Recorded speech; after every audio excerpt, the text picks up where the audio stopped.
Buonasera e bentrovati con l'informazione di Prealpina. Apriamo il telegiornale con una notizia che arriva da Busto Arsizio. Momenti di terrore al supermercato Tigros di via Pirandello. Due stranieri, probabilmente sotto l'effetto di sostanze stupefacenti, hanno minacciato i clienti e il personale. All'arrivo della polizia locale hanno reagito con violenza. Il servizio è di Veronica De Riu.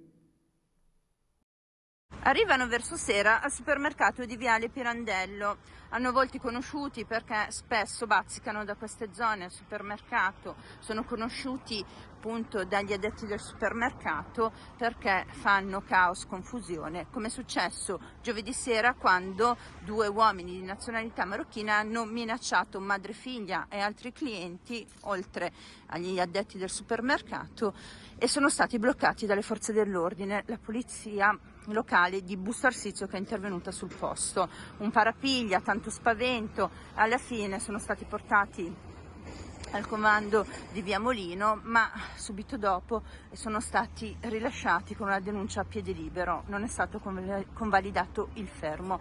Oggi, il giorno dopo, è venerdì, la situazione durante il giorno è tranquilla, però i indipendenti e i clienti sanno benissimo che verso sera potrebbe succedere qualcosa, perché queste persone che arrivano praticamente ogni giorno al supermercato generano caos e bisogna contenerle, ma pare assolutamente impossibile in questo momento. Andiamo ora a Sommalombardo, firmato l'accordo che salva il girasole. Oggi è stato presentato il documento che consente alla residenza per anziani di occupare gli spazi all'interno dell'ospedale di Sommalombardo per 9 anni. Sentiamo l'intervista di Annalisa Colombo a Daniela Bianchi, direttrice generale di ASST Valle Olona.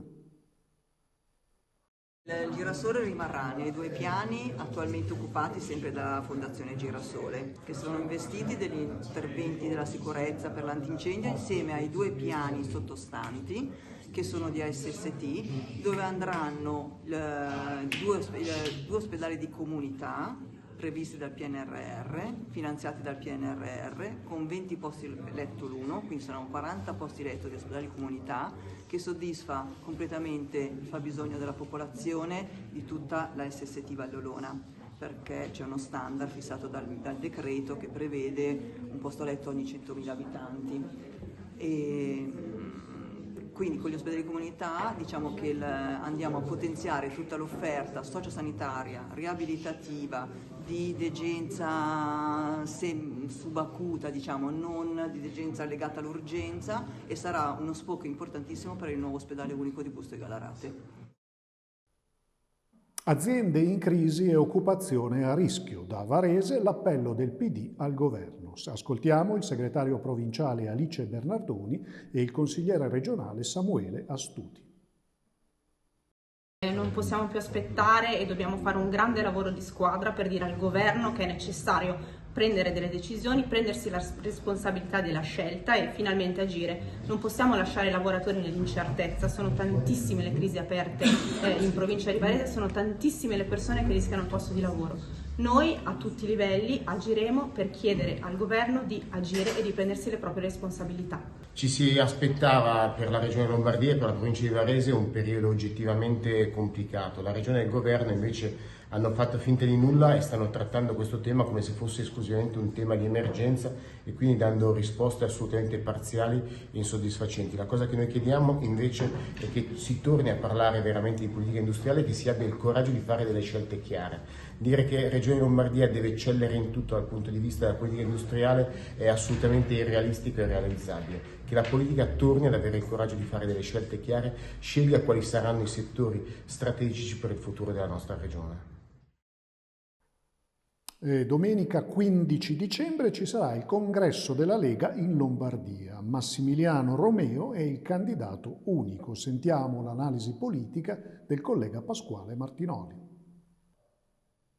Grazie Paolo. Domenica a Milano il congresso regionale della Lega, si elegge il nuovo segretario lombardo. Dovevano essere due o addirittura addirittura 3 le candidature, in realtà sarà una corsa solitaria. L'unico candidato è Massimiliano Romeo, capogruppo al Senato, eletto peraltro nel collegio di Varese.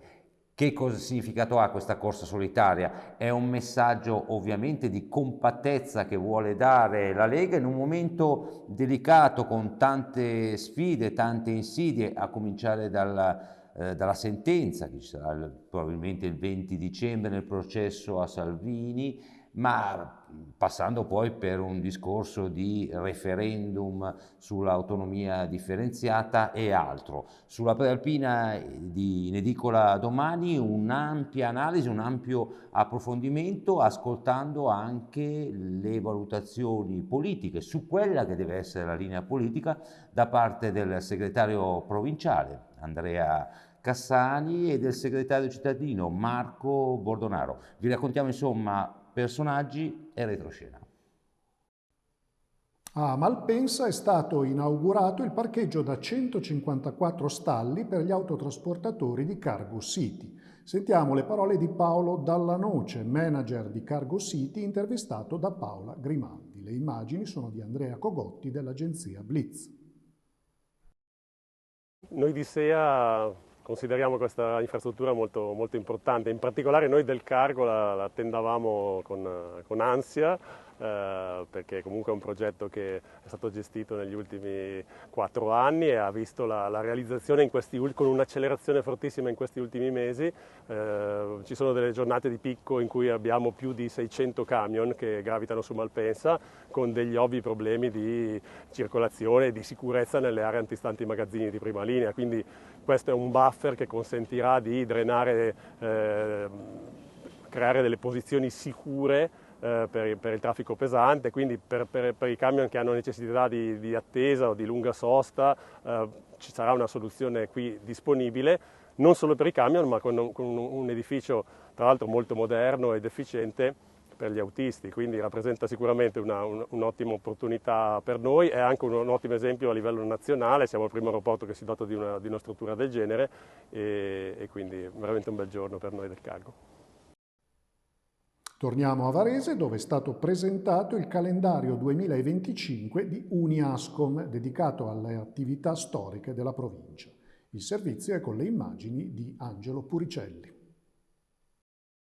12 attività storiche scelte per rappresentare le 332 riconosciute nel Varesotto da Regione Lombardia. Sono loro le protagoniste del calendario 2025 di Confcommercio Provincia di Varese, attività che hanno resistito al cambiamento e alle difficoltà del mercato e che ancora oggi sono punti di riferimento all'interno dei centri storici e delle periferie. Sono molteplici le categorie merceologiche raffigurate negli scatti di agenzia Blitz e ogni volto racconta una storia imprenditoriale ma anche di famiglia. 2 esempi su tutti: il ristorante Smeraldo di Dumenza, aperto nel 1961 e dove Pietro Chiara era ospite fisso, e il negozio di idraulici di Cristina Quasso a Luino dal 1948.